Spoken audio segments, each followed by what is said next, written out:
तारीख पर माननीय न्यायालय ने ये फरमाया था कि पत्नी इनकम टैक्स पेयर है अथवा नहीं, तो आपने फरमाया था कि अगली बार इसका जवाब पूछ के एडजुडिकेशन नहीं होगा, वो उसका एडजुडिकेशन नीचे हो गया है। नहीं सर, पूछा गया था और आपने जवाब के लिए समय पिछले अदालत में क्या बोला कि हमको जो लॉ मालूम है उसके मुताबिक हम चलेंगे। हाँ सर, तो अब आज जो इनकम टैक्स पेयर है सर आपने वारंट के खिलाफ लगाया ना? नहीं सर, ये लगाया कि ये जो आप पेमेंट दिलवा रहे हैं ये इनकम टैक्स पेयर है और जब 2005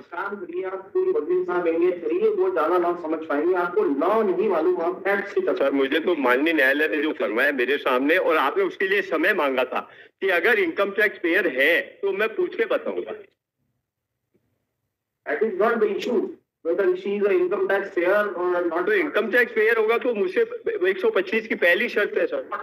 कराइए ना जो नीचे। नहीं, वो इन्होंने नहीं कराया, मेरे को तो साहब 498 का देखिए साहब, मैं ऑर्डर निवेदन कर देती। एक बार ट्रायल कोर्ट ने ऑर्डर कर दिया मिलते को, उसकी अपील होगी, फाइल करो आप। नहीं, उसकी फाइल हो गई।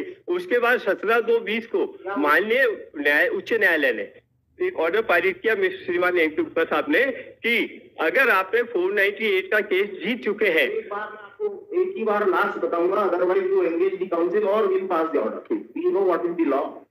This is a writ appeal arising out of the order passed by the bench in a writ proceedings.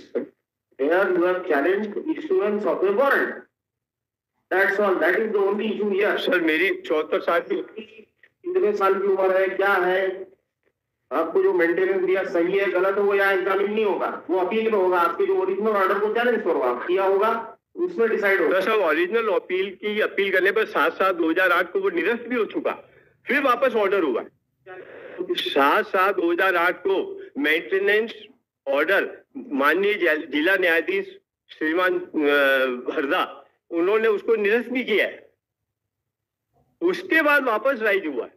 इसलिए मैं निवेदन करना चाह रहा हूँ। नहीं सुन सकते, अगर बहस नहीं, मुद्दे की निवेदन करूंगा सर। आपने क्या क्या चैलेंज किया था वो देख लें अपन पहले तो। हाँ देख लीजिए। तो इसका क्या है सर कि रीट अपील तो पहले से पहले वो हुआ है। मत बोलिए, देखिए हमको इतना समय भी नहीं है और लॉ के मुताबिक डिसाइड करेंगे। तो वारंट इशू हुआ था क्या? Yes my lord, warrant issue हुआ था because of non payment of maintenance my lord, and the amount of maintenance has been determined by the high court my lord. उसकी हाई कोर्ट ने order maintenance determine किया, उसकी कोई appeal नहीं करी। So that order has attained finality, my lord. Now the trial court, my lord, calculated the arrears and directed him to pay within a certain period. He did not pay, and then thereafter, yes, this is the case, my lord. Yes, my lord. जब मुझे only issuance of warrant, my lord. Sir मुझे जब payment देना पड़ता है तो इससे पहले भी हो गया, इससे पेमेंट देना बनता ही नहीं था। उसके बाद आपने क्या किया? मैंने अपील की साहब, इसीलिए WP 74/7 है। उसके बाद WA जो अभी आया 13/82/22, तो WA जो WP है 74/7/22, उसमें श्रीमान जो ऑर्डर हुआ उसके बाद में मैं 13/82/22 में आया। 13/82/22 में आपने जो जवाब दिया है उसमें एक भी जगह ये नहीं लिखा पूरे जवाब में she is income tax payer. High Court's order is dated 17 और उसमें क्या लिखा बताइए साहब? At page 34 of the writ petition. देखें आप writ petition का yes प्रिंसिपल जज फैमिली के ऑर्डर को चैलेंज कर। yes my lord, मेंटेनेबल नहीं है। yes my lord, या रिट में मेंटेनेबल है क्या? सेक्शन 19 में आएंगे ना? सेक्शन 19 में अपील जी जी पहला तो ये गया जी सिंगल जज से प्रेयर नॉट ग्रांटेड जी, prayer has not been granted, then another prayer is कोई प्रेयर ही नहीं, वारंट को सेटिस्फाइड करने की कोई प्रेयर नहीं जी नहीं, वारंट को सेटिस्फाई करने के लिए प्रेयर दिए साहब कि यह गलत किया गया, निवेदन कर दिया हूँ मैं निवेदन अब ये सुन रहे हैं फाइनली, अब इसके बाद रिटर्न भी हो गए। नहीं, मैं निवेदन ऐसा वी आर ए कैंसर मरीज, मेरे को आज बुलाया गया, मैं कैंसर मरीज हूँ, मुझे आज बुलाया गया था कि आपको तारीख पर आना पड़ेगा, मैं आ गया हूँ। वकील साहब नहीं साहब, मैं शुरू से वही केस लड़ता आया हूँ, इसलिए मैं निवेदन कर रहा हूँ, मेरी रिपोर्ट इसमें लगी हुई है। पिछले बार जो वकील साहब खड़े हुए थे, क्योंकि मैं इस पोजीशन में नहीं था कि मैं केस आर्गुमेंट्स कर सकूं, तो मैं आपसे ये निवेदन करना चाह रहा हूँ वारंट चैलेंज नहीं किया है मेलोड, इनने 13-2 का भी ऑर्डर देख लें। 13-2 के ऑर्डर में इनने सिर्फ टाइम मांगा था कि हमको चैलेंज करने के लिए, कि हमको रेट पिटीशन में चैलेंज करना है। वो रेट पिटीशन फाइल करी कि नहीं करी ये भी ये नहीं बता रहे। उसी बेस पर माननीय न्यायालय ने, उच्च न्यायालय डीवी ने हमें स्टे दिया सर, किस बेस पर कि ये पैसा देना नहीं बनता है, अभी इस पैसे को रोका जाए। तो जब एक बार स्टे हुआ वो किस लिए किया गया था? इसीलिए किया गया, पैसा देना नहीं बनता था। ये तो ऑर्डर माननीय न्यायालय भी कर देता कि पैसे दे दो। 13-2 order, my lord, is at page 17 of the writ petition. आप 10-23 का क्या ऑर्डर करेंगे? अपील को कुछ ऑर्डर था ना? My lord, interim relief grant करी थी my lord, on false averment my lord.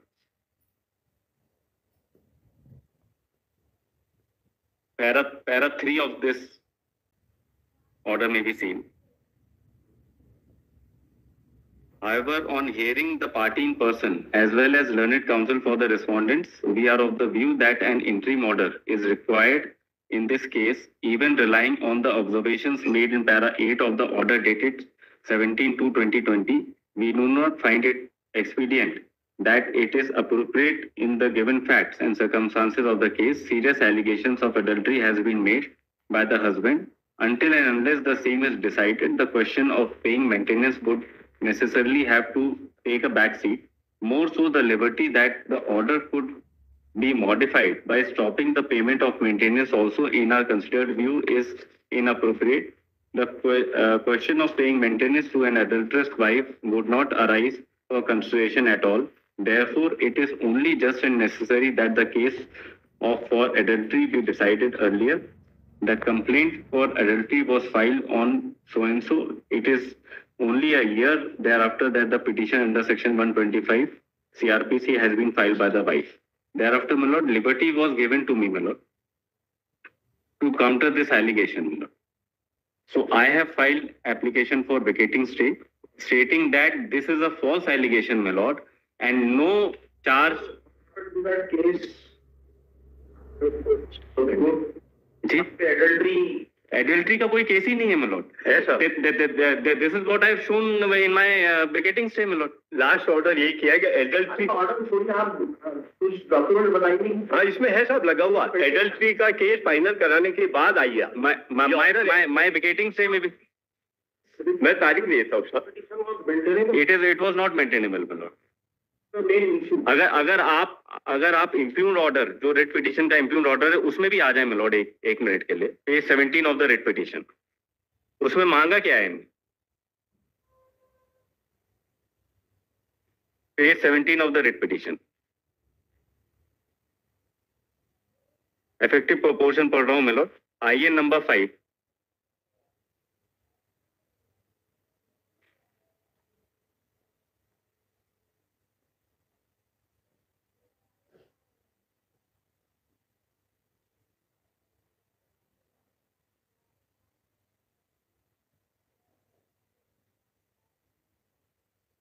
Case pending नहीं है, ऐसा बता रहे हैं? सभी कहाँ पेंडिंग बने? सभी केस एडल्ट्री का पेंडिंग है। एक पेंडिंग है, but that is not on adultery, not on adultery. नहीं,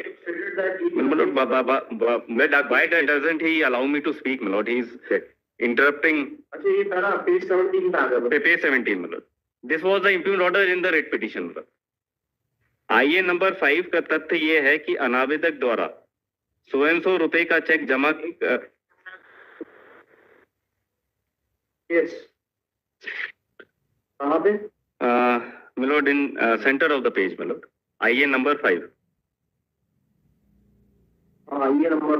आइए नंबर 5 का तथ्य यह है कि अनावेदक द्वारा ₹100 का चेक जमा कराया गया था, जिसका संयोजन भरण पोषण की बकाया राशि में नहीं किया गया है। माननीय उच्च न्यायालय के निर्णय के अनुसार 1 वर्ष की भरण पोषण की राशि आवेदक गण प्राप्त करने का हकदार है, जबकि दिनांक 30/11/2010 से दिनांक 24/4/2012 तक भरण पोषण की राशि के दिलाए जाने का आदेश दिया गया है। अंतरिम भरण पोषण की राशि बकाया न होने के बावजूद भी भरण पोषण दिलाए जाने का आदेश दिलाया गया है। भरण पोषण की राशि रिट याचिका प्रस्तुत कर स्थगन प्राप्त करना चाहता है। This was the prayer in the IA number 5 minute, that he wants to file a writ against the order directing him to pay a certain sum of money minute करना चाहता है। इस आधार पर 2 माह का समय दिया जाने का अनुरोध किया गया है। This 2 months was declined by this order minute, और इसको चैलेंज किया है इनने। Yes minute, 226 is not maintainable, at the most 227 पे आएंगे, उसके अगेंस्ट at the most, और उसके अगेंस्ट भी फिर writ appeal is not maintainable. 227 treat करें। Yes milord, yes milord. Further milord, आवेदक गण की ओर से विद्वान अधिवक्ता ने यह प्रकट किया है कि अनावेदक अनावश्यक रूप से देय बकाया भरण पोषण की राशि का भुगतान को विलंब करने के आशय से बार बार आवेदन प्रस्तुत करता है। इस आधार पर आवेदक को निरस्त कर वसूली वारंट जारी किए जाने का अनुरोध किया गया है। So this is not an interlocutory order. The order which they have challenged. Yes. Is it an interlocutory order? Yes, sir. I think so, madam.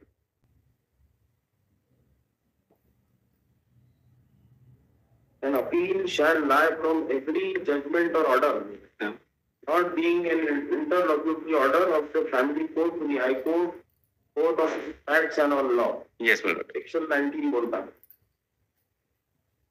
So I think this is not. अच्छा, one of the IAs has been decided. Yes, my lord.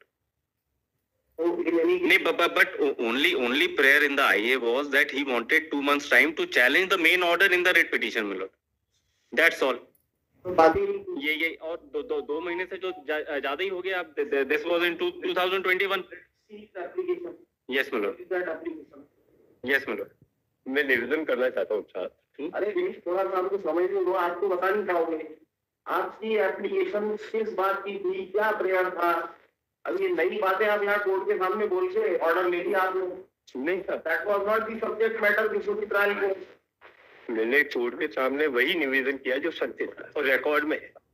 तो मैं आपको record से काम करता record में मैं ये निवेदन करूँ, रिकॉर्ड में बताता रिकॉर्ड में मैं निवेदन करना चाहता हूँ साहब। 2 मिनट के लिए सुन लीजिए, मैं सुना देता हूँ।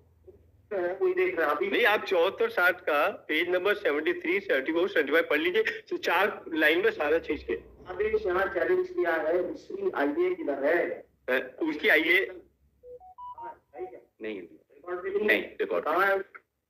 उसमें हम आपका प्रेयर देखना चाहते हैं। यही है कि एडल्ट्री वाला केस चल रहा है, ये नहीं आपकी प्रेयर है कि 2 महीने का समय दिया। यस, नहीं मेरी प्रेयर ये है साहब, एलएलडी का केस भी चल रहा है, 498 जीत चुका हूँ और माननीय उच्च न्यायालय ने 17/2/20 को ऑर्डर पारित करके ये फरमाया था कि अगर आप किसी भी फौजदारी मुकदमे में जीत चुके हैं तो आप मेंटेनेंस स्टॉक करा सके। और वो महिला ने किया था 498 और उसमें मैं 2015 में जीत चुका था। 2015 से अब तक मैं खाली यही निवेदन कर रहा हूँ। सर साइड करना है इसको।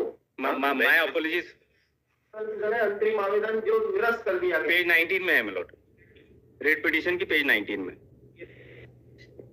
इसमें क्या लिखा हुआ है? इसमें लास्ट में बाहर नहीं जाएंगे, आप कुछ भी बोलते रहिए। और पेज 20 देखेंगे हम लोग बस।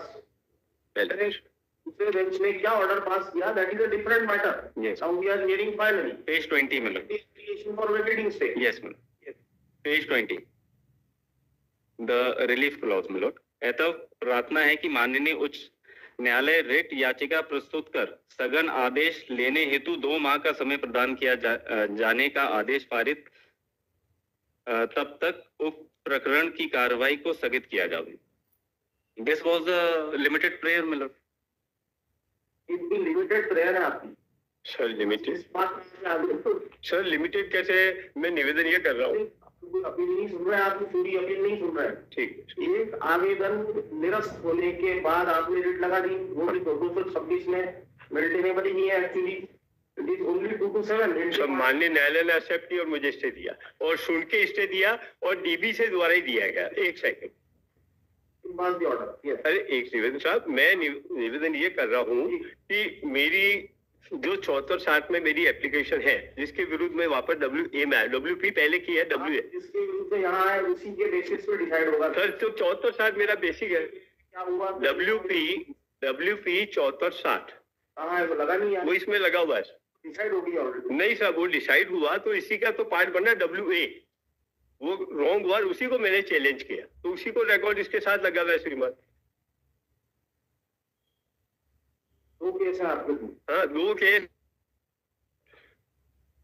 5838/2021। ये तो एक तो केस हो गया। हाँ, एक तो हो गया मेलोड। क्या है? 7460 दूसरे में माय फ्रेंड इज अपीयरिंग। 7460 तुमने 605 की सुनवाई कर ली तो देखते हैं पास की ऑर्डर। अब बताइए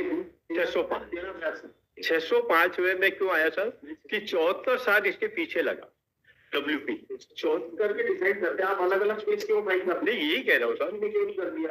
605 वो अपन ने देख लिया एक ऑर्डर के खिलाफ है, तो देखना है ऑर्डर लर्नेड सिंगल जज का ठीक है या नहीं है, बस उतना ही देखना उसको। बिल्कुल सर। उसके अलावा और वो बहलाज नहीं कर सकते उसका। जैसा आप बोलेंगे कि एडल्ट्री देखो, ये देखो, वो केस पेंडिंग है, ये सब इसकी जरूरत ही नहीं है उसको। तो सब में 7460 में जो डॉक्यूमेंट्स लगाए मैंने, जो इस 1382/22 605/23 का जो बताइए, तभी सुन रहे हैं अपन। वो आपकी पिटीशन तो डिसाइडेड है ऑलरेडी, वो अलग है सर। वो उसका केस नंबर 5838/21। ये आपको जो निवेदन कर रहा हूँ सब ये केस है 605/23 जो WA है, और इसका जो बेसिक है वो WP है जो है 7460/22, और उसके अंदर जो डॉक्यूमेंट गलत नंबर बता रहे हैं मिलोड, ये गलत नंबर बता रहे हैं। क्या बता रहे? कोई बात नहीं, मैं वापस नहीं लिखूंगा। अभी जो सुन रहा है, आपकी जो रिटअपील सुन रहा है, उसका नंबर है 1382 भाई। है ना? ये अराइव हो रही है WP 7460 7460 है ना। मैं 7460 को निवेदन करना चाहता हूँ। 7460 का पेज नंबर 73,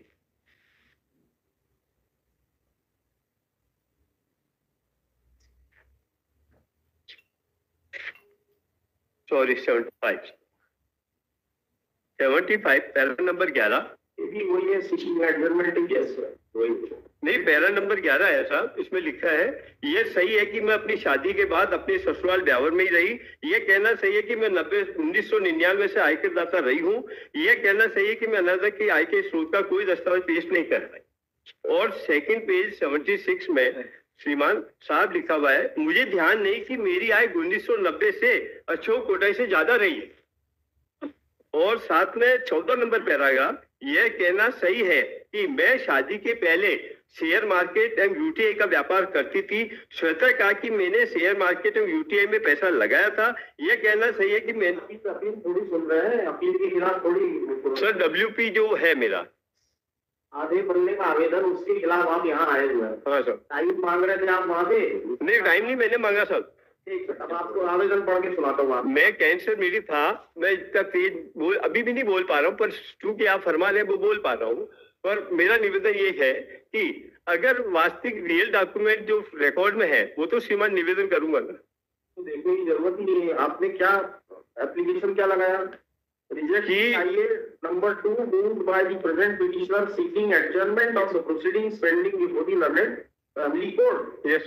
अब ये learned single judge बोलते हैं, I am filling the order refusing to adjourn the matter in regard to recovery of arrears of maintenance payable to the wife and children merely on the ground of pendency of some other criminal case. तो आपको time देने से इनकार कर दिया, बस उसके खिलाफ आप यहाँ आ गए। ये पहले का ऑर्डर पूरे अलग अलग फैक्ट बता रहे हो। आपको टाइम सही दिया, सही रिफ्यूज किया कि नहीं किया, इतना देखना है हमको बस। हाँ, वही तो निवेदन मैं कर रहा हूँ। तो वो जब निवेदन कर रहा हूँ कि जब वो उन्होंने गलत निर्णय दे दिया, मुझे टाइम मैंने किस लिए मांगा? गलत निर्णय दे दिया तो उसकी अपील होती है। नहीं कर रहा हूँ सर, WA इसीलिए 605 जो है। WA में आपने सिर्फ वो 1382/22 चैलेंज किया है बस।